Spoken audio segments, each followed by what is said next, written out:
திமுகவுக்கு பேரிடியை இறக்கிய mega survey, அதுவும் பெண் டீமே சொல்லிடுச்சு. என்ன இப்படியாகி போச்சு? தமிழகத்தில் புதிய அரசியல் திருப்பம் ஏற்பட்டுள்ளது. திமுகவுக்கு கூட்டணி பலம் உள்ளது, அதுதான் வரும் தேர்தலில் வெற்றி பெறும் என ஊடகங்களின் மூலம் புனையப்பட்ட மாய பிம்பம் உடைந்திருக்கிறது. யாரும் நினைக்காத நேரத்தில், யாரும் கணக்கிடாத விதத்தில் ஒரு பெரிய திருப்பம் ஏற்பட்டுள்ளது. அந்த திருப்பத்தை முதலில் உணர்ந்த இடம் முதல்வர் ஸ்டாலின் வீட்டில்தான். தேர்தல் குறித்து நடைபெற்ற மீட்டிங்கில் பொறுப்பாளர்கள், முன்னணி தலைவர்கள், வியூகம் அமைக்கும் பெண் குழுவினர் என எல்லோரும் தங்கள் கையில் இருந்த ரிப்போர்ட்டை மு.க. ஸ்டாலினிடம் கொடுத்திருக்கிறார்கள். திமுக ஆட்சி காலத்தின் 4 ஆண்டுகளில் நடந்த ஒவ்வொரு சம்பவமும் மக்கள் மனதில் ஒவ்வொரு துளியாக சேர்ந்து இறுதியில் ஒரு பெரு வெள்ளமாக மாற உள்ளதாக சர்வே ரிப்போர்ட் ஸ்டாலினிடம் கொடுக்கப்பட்டிருக்கிறது. 2026 தேர்தல் முடிவுகள் திமுகவுக்கு எதிராக இருக்கும் என்ற தகவல்கள் வெளியாக ஆரம்பித்திருப்பதால் தான் மு.க. ஸ்டாலின் திருப்பரங்குன்றம் விஷயத்தை பெரிதாக்கி உள்ளதாக உளவுத்துறை தகவல்கள் தெரிவிக்கிறது. தெருவோர தேநீர் கடை, பேருந்து நிறுத்தம், ஆட்டோ ஸ்டாண்ட், சூப்பர் மார்க்கெட், கல்லூரி, வயதானவர்கள் என அனைவரும் திமுகவுக்கு எதிரான மனநிலையில் தான் உள்ளார்களா? ஏதாவது பேசினால் திமுகவின் ரவுடிகள், குண்டர்கள் அல்லது போலீஸை வைத்து மிரட்டுவது என ஏதாவது செய்து விடுவார்கள் என மௌனத்தில் உள்ளார்கள்.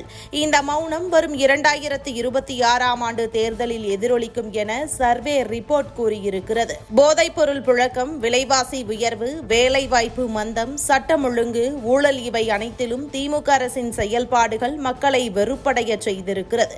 அது மட்டுமல்லாமல் கூட்டணிக்காக ஒருவரை தூக்கி பிடிப்பதற்காக மற்றவர்களை இகழ்வது, இதனால் பல சமூக பிரிவுகளில் ஏற்பட்ட நம்பிக்கை சிதைவு மேலும் பெருமளவு தாக்கத்தை ஏற்படுத்தியுள்ளது. கிராமங்களிலும் நகரங்களிலும் குறிப்பாக நடுத்தர மற்றும் கீழ்த்தட்டு வர்க்கங்களில் திமுகவின் செயல்பாடுகளில் அதிருப்தி அடைந்திருக்கிறார்கள். திமுகவில் உட்கட்சி மோதல் அதிகமாக இருப்பதாகவும் தலைமை நிறுத்தும் வேட்பாளரை தோற்கடிக்க இன்னொரு டீம் தற்போதே ரெடியாகிக் கொண்டிருப்பதாகவும், குறிப்பாக சென்னை மண்டலத்தில் திமுகவின் நிலைமை மோசமாக இருப்பதாக அடுத்தடுத்து எல்லாவற்றையும் போட்டு உடைத்திருக்கிறார்கள் பெண் டீம். எந்த கட்சியின் ஓட்டு விஜயின் கட்சிக்கு போகும் என்றும் ஒரு டிஸ்கஷனும் நடந்திருக்கிறது. அதில் எல்லா கட்சியோட ஓட்டும் தான் விஜய் கட்சிக்கு டைவர்ட் ஆகும். ஆனால் விடுதலை சிறுத்தைகள் மற்றும் திமுகவின் ஓட்டுகள் அதிகமாக இருக்கும் என ரிப்போர்ட் அளித்திருக்கிறார்கள். இது எல்லாம் சேர்ந்து உதயநிதி முதல்வராகும் கனவு உடைந்து விடுமோ என்ற பயம் கோபாலபுரத்தை புரட்டி போட்டிருக்கிறது. இந்த அரசியல் மீட்டிங் முடிந்த கையோடு தலைமை செயலாளர் முருகானந்தம், நிதித்துறை செயலாளர் உதயச்சந்திரன், உளவுத்துறை ஐஜி செந்தில் வேலவனையும் ஸ்டாலின் அழைத்து ஆலோசனை நடத்தியிருக்கிறார். ஆலோசனையும் நடைபெற்றிருக்கிறது. அமைச்சர் KN நேரு 5000 ரூபாய் கொடுக்க வேண்டும் என நயினார் நாகேந்திரன் கூற ஆரம்பித்து விட்டார். அதனால் நாம் அதற்கு மேல்தான் கொடுக்க வேண்டும் என கூறியிருக்கிறார்.